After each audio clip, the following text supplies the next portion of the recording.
Aw, damn, that one was cutting it close. It was like 1 pixel away from losing a life there.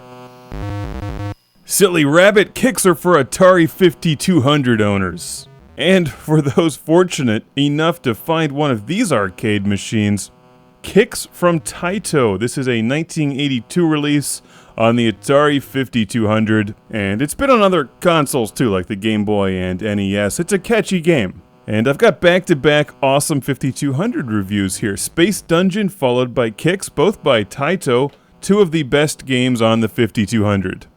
For a few reasons, they're awesome games, but also because they don't require button hammering, which, if you have a 5200, you know, is nearly impossible with the god-awful 5200 controllers.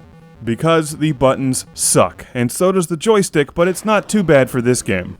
QIX, or QIX, depending on how you pronounce it. I think it's QIX, like the cereal, but with a Q, like the guy from Star Trek, is played with the joystick and 2 of the buttons on the side of the 5200 controller. You've got fast speed and slow speed. You earn more points when you fill in areas with the slow speed, which, as you've probably guessed by now, is red. Blue is faster, you score less points.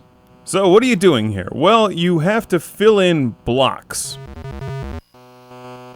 on the screen with color, kind of like the light cycles from Tron, but instead of trapping enemies and smashing awesome light cycles, you're trying to complete a block before that thing comes over and touches any part of the line. And the thing is the QIX. Even the instruction manual is very vague as to what it is.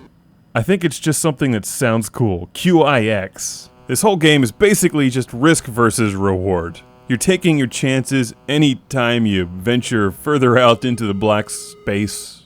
I just ran into a sparks there. That was stupid. Those are like the electrical sparks in Donkey Kong. You just have to avoid them, and you have to avoid the QIX. The whole thing is like gambling with your life. There's a bar at the top timing you, and you have to finish a certain percentage of the level, indicated also at the top of the screen, before time runs out. And you earn bonus points for any percentage over that which you manage to complete. 15% over 65 gets me 15,000 more points. That was pretty good. Pat myself on the back for that one. And continue playing. This game is terrific, and while there's probably games exactly like this on the iPod and cell phones now, if you're building a 5200 collection, make sure you add QIX to it. And Space Dungeon. I'm taking a chance here. Oh! The QIX got me.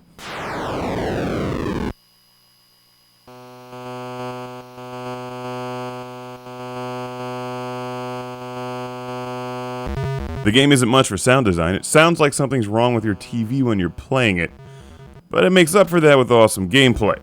The game is really fun and highly addictive, like crunch berries. But QIX is better for you. It's kid-tested, classic, game room approved on the Atari 5200, because they're light and airy with just a hint of sweetness, until they destroy your space line-making thing, which causes you to lose a life, which is not approved by classic game room. Oh, sneaky move! He just split the QIX! They should have named this game Applejacks with an X. Could be the same game, you just play as an apple.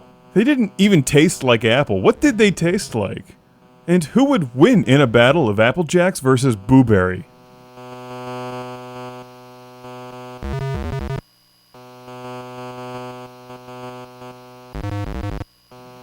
The tension in this game is intense, and on the editing system here I'm shouting, "You can do it! You can do it!" knowing full well I lose.